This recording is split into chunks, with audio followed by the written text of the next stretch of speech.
become like Christ, or die like them.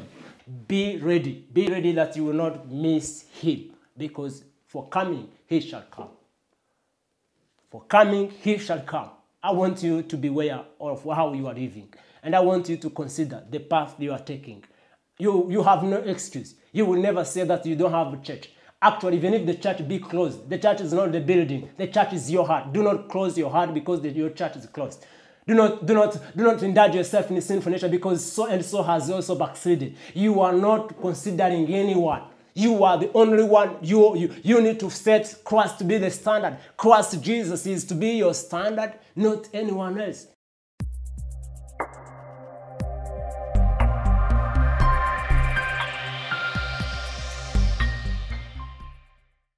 Hallelujah. Praise the Lord, brethren.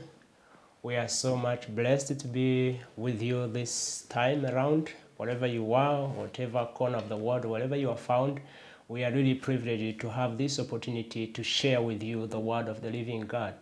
And we thank the Lord that he has been faithful, even though time is not really favorable to any one of us due to this period we are in. But I have come this time around to lay my case before you so that you may know how to handle yourself, you may know how to behave as far as this time we are living in is concerned, because nobody is in charge of time and the seasons that we are living in except the living God, him and him alone. Therefore, I have come to lay my case before you with this message from the Word of God, which I have entitled, Become Like Christ or Die Like Them. This is the title of my message, Become Like Christ or Die Like Them. So this is the theme that the Lord has spoken to me when I was preparing myself to come and share with you the Word of God. And God was like warning me that the time we are in, it's either you make your choice now to become like Christ, or you're gonna die like just any other of the people around you, because everyone around us is experiencing some strange things. People are dying like never before. Things are just happening. Not only this COVID-19 that has caused the pandemic worldwide, but also everyone. We are being challenged in one way or another, and therefore the Lord wants you to make your choice now, not even tomorrow, but now. You need to make your choice right and choose Christ, and choose not only to choose him, to make him your Lord and Savior, as we have been previously preaching to you that you need to believe in him. Surely you need to, but not only to stay there that you have believed in him, but you need to make a step further and now make a right choice to live for him. Not only believe him, but also live for him, or you're gonna die like others are dying. Let's quickly share the word of God from the book of Romans. We're gonna read from the chapter 13 from verse 11 up to verse 14. Romans chapter 13 verse 11 from up to 14. The Bible reads, "And do this, understanding the present time, the hour has come for you to wake up from your slumber, because our salvation is nearer now than when we first believed. The night is nearly over, the day is almost here. So let us put aside the deeds of darkness and put on the armor of light. Let us behave decently as in the daytime, not in orgies and drunkenness, not in sexual immorality and debauchery, not in dissension and jealousy. Rather, clothe yourselves with the Lord Jesus Christ, and do not think about how to gratify the desires of the sinful nature." Hallelujah. This is the word from the Lord.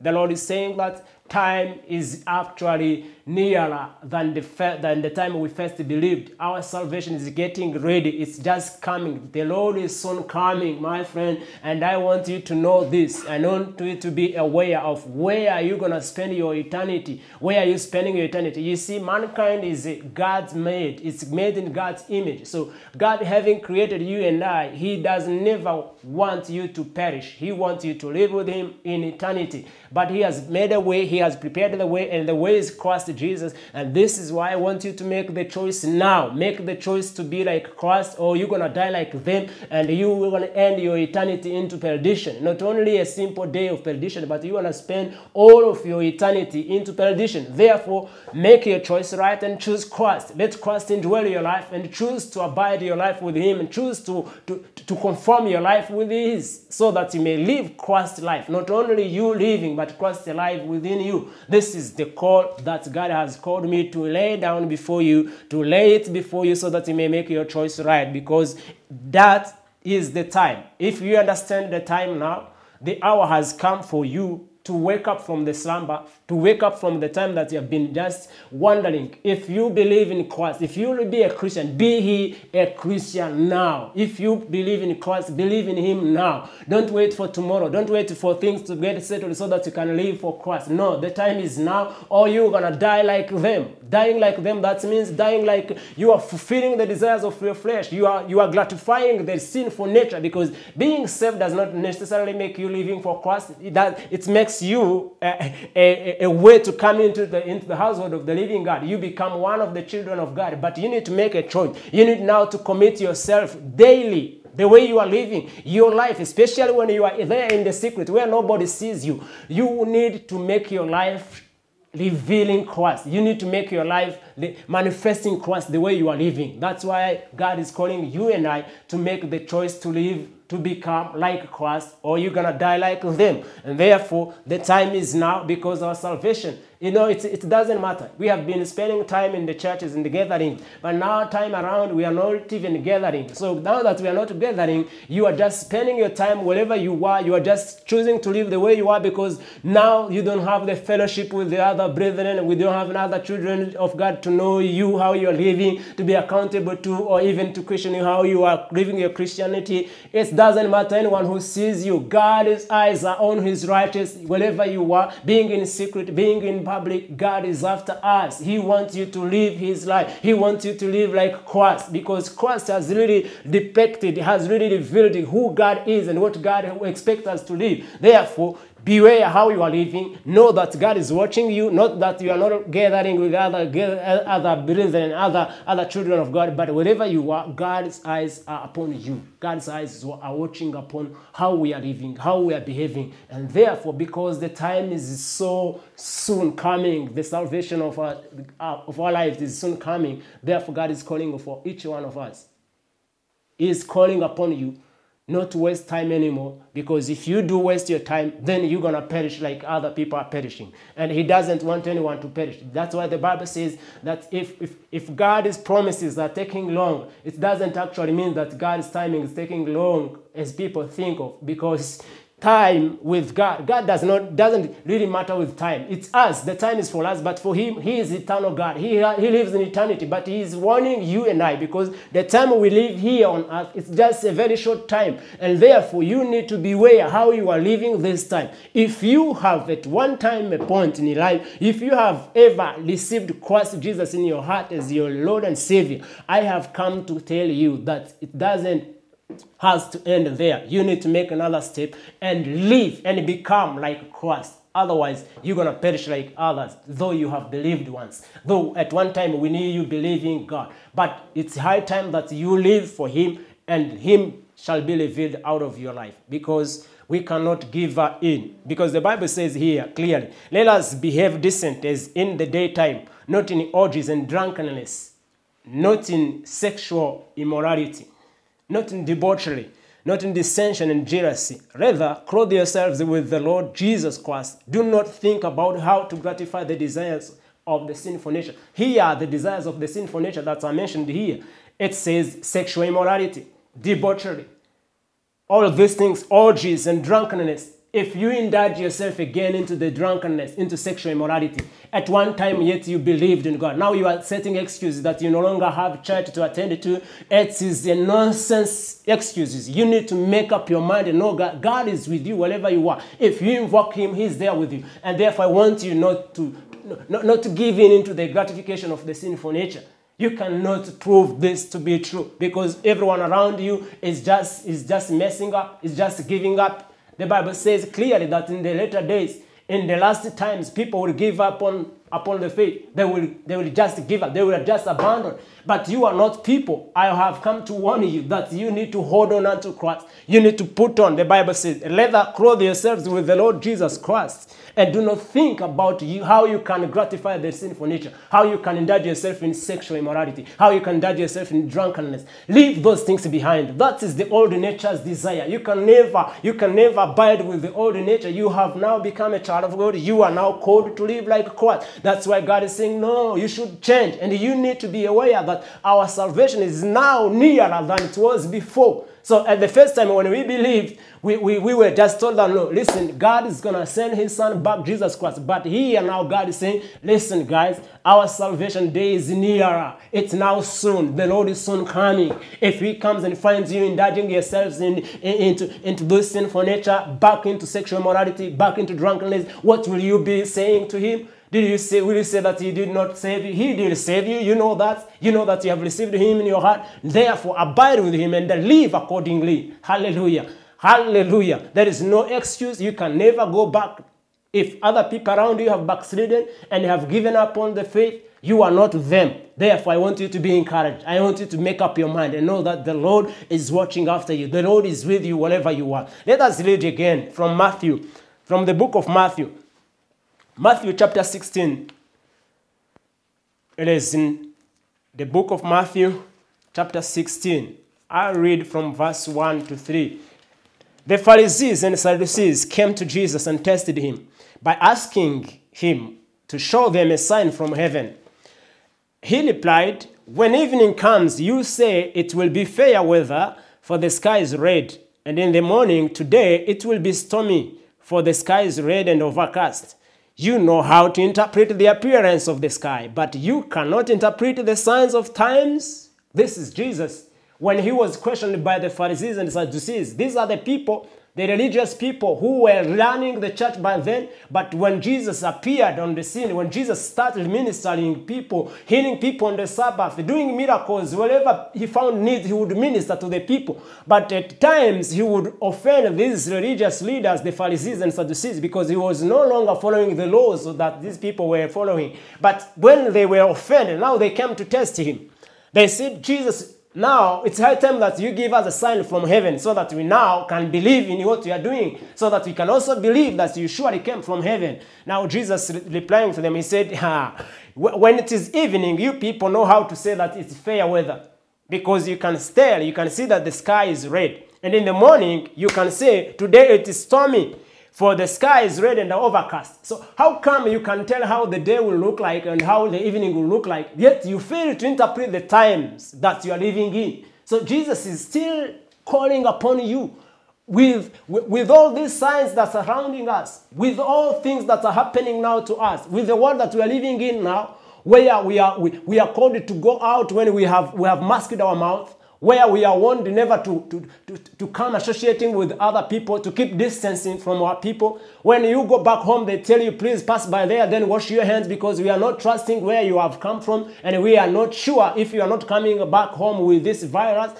So the times we are living in should not be ignored. You can never tell Jesus that you don't know what's happening. What's happening, I want you to be warned now that this is the high time that you make up your mind. Make up your mind and become like Christ. Otherwise, you're going to die like them. Don't just play games with what you have received. Do not waste your time again. This is the high time that you know that having believed in Jesus Christ, it is the high time that you understand that Jesus Christ did not play games here. When he came, he put on the flesh. He became mankind. The Bible says clearly that he did not consider being equal with God in heaven something to be holding on. But he chose to humble himself, put on likeness of like humankind. He came and put on the flesh like this one and that one of yours. And he walked here on earth for 30 years. Then after 30 years, he started ministering. He started healing people. He started preaching the gospel to people. He started ministering the kingdom of God to every nation, to every people that he has come across with. Now, after doing that, he was crucified on the cross so that your sins and my sins be forgiven and be granted an eternal life. If you have believed in that, now that things are happening, when they even asked him, Jesus, would you please tell us, how will it be when you will be coming back? He explained it clearly. He told them, listen, at my time of coming back, actually, I don't even really know the day, neither the time. Only my Father knows that. If the time has come, then these should be the signs for you guys who will be still there. You shall see wars, you shall see rumors of wars, nations against nations, kingdoms against kingdoms, and you shall even have famine and even deadly diseases, like the pandemic one, this one that we are experiencing now. Now, if you can fail to interpret these times that we are in, that's a highlighting to us that Jesus surely is soon coming, then you will be wasting your time. So Jesus told these Pharisees, please, you people, you know how to interpret times based on the sky, how the sky is looking, but now you are failing to understand that the Son of Man has come from heaven to come and save you. But now, this time around, now I have also come to you, wherever you are, whatever continent you are following in, I want you to be aware that this is the high time where the Lord is soon coming back. He's not going to come back again here to die for our sins. He did that. And he accomplished everything. On the cross, he said, Father, it is accomplished. He has accomplished the payment of our redemption. He has paid the offerings of our sins. And therefore, when he returns back to take back, to redeem the people that he has believed in him, make sure you don't miss into this celebration. Make sure you will not miss into this great day. Let us read again from Matthew chapter 24. Matthew chapter 24, from verse 30 to 31. Matthew 24, verse 30 to 31. The Bible says, at that time the sign of the Son of Man will appear in the sky, and all the nations of the earth will mourn. They will see the Son of Man coming on the clouds of the sky with power and great glory. Hallelujah. He will come with power and great glory. And he will send his angels with a loud trumpet call, and they will gather his elect from the four winds, from one end of the heavens to the other.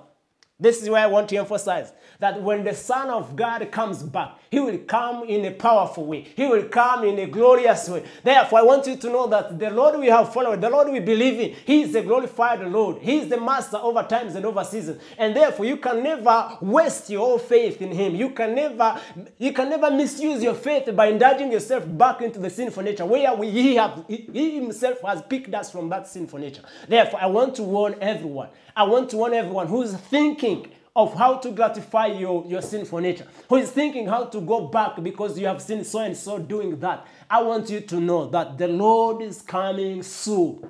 And he's coming. He's going to be a glorious day. And I don't want you to miss this wonderful ceremony. I don't want to miss you during this great ceremony, this great feast, this great event, when the Lord shall come back in a powerful way, in a glorious way. He will not step on the earth again. He will stand on the sky, and then the great angel will blow the trumpet. And then the Bible clearly tells us that those who have fallen asleep with the Lord, those who fell asleep when having believed in Jesus, will be the first to rise from the dead. And then those of us who will be still alive, what if he comes now? What if he comes when we are still here? Are you ready, friends? You need to be aware. You need to be aware that you are living for him. Live for him now. It is now.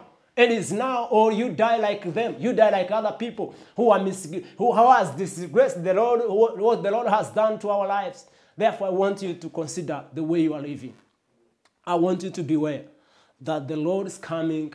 It is a sure deal. I always tell people that this is the agenda, that the event that we are longing for, what we are expecting the Lord to accomplish. It is the return of the living Son of God, Jesus Christ, who passed here on earth, putting on flesh, living like you and I here among human people, among his creatures who turned around and crucified him, yet he was paying the penalty of our salvation. This King, this Jesus, rose gloriously. Death could not hold him in the grave. He spent 3 days when he has already finished his work. Then he rose from the dead gloriously. He did not rise with the same body. He rose from the dead with a glorious body, and he ascended to heaven, where his Son coming back. Be ready. Be ready that you will not miss him, because for coming he shall come. For coming he shall come. I want you to be aware of how you are living. And I want you to consider the path you are taking. You have no excuse. You will never say that you don't have a church. Actually, even if the church be closed, the church is not the building. The church is your heart. Do not close your heart because your church is closed. Do not indulge yourself in sinful nature because so and so has also backslidden. You are not considering anyone. You are the only one. You need to set Christ to be the standard. Christ Jesus is to be your standard, not anyone else. So people may backslid. People may just misbehave. They may change their behavior. They may choose not to believe in God, but you are not them. Therefore, I want you to consider that the Lord is soon coming. If he comes, will he find you ready?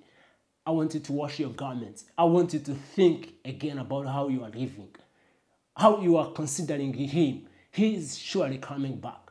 And I don't want you to miss this great day. It shall be a glorious day. You should never miss. And if you have followed this message and you have never given your life to Jesus Christ, friends, the time is not now. It is right now. If you never received Christ, and you know that it's not your first time to hear somebody telling you of receiving him, the time is not only now, it is right now. You don't have any other time. We don't have time. The thing is, the Lord is soon coming.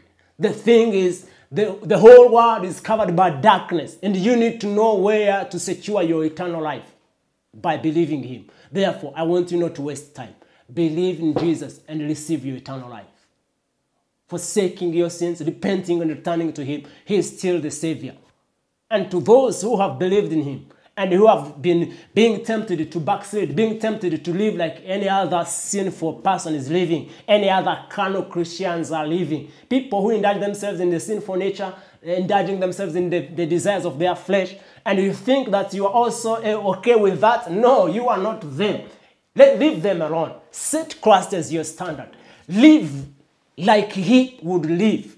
Would Christ really be appreciating the way you are living? Would he really behave the way you are behaving? Would he really be living? Will he be really doing the way you are doing? This is the case I have come to lay before you.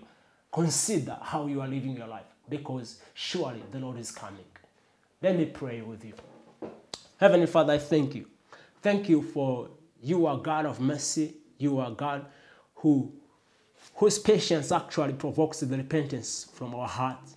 Lord, I pray for everyone, whoever has followed this word, those who do not yet know you, may their eyes of understanding be opened. May the veil that the enemy,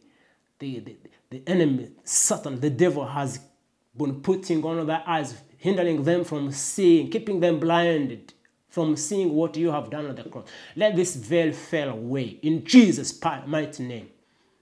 Lord, let your people understand that you are soon coming. Those who are trying to compromise the faith, to compromise your truth, to make their own way out, Lord of glory, may you strengthen them, Lord of glory, that you may be the standard in each and every heart, Lord of glory. Lord, I pray for your grace. I pray for your grace and upon grace for those who have chosen to keep the standard high, to keep Christ ahead over every challenge. Lord, I pray that you will comfort each and everybody during this time. We are facing a lot of challenges, but I pray that you will meet each and every person at their point of need, Lord. Be glorified and be exalted, Lord, in everything. May your name be praised now and forever. In Jesus' name we pray. Amen. Amen. Shalom, shalom.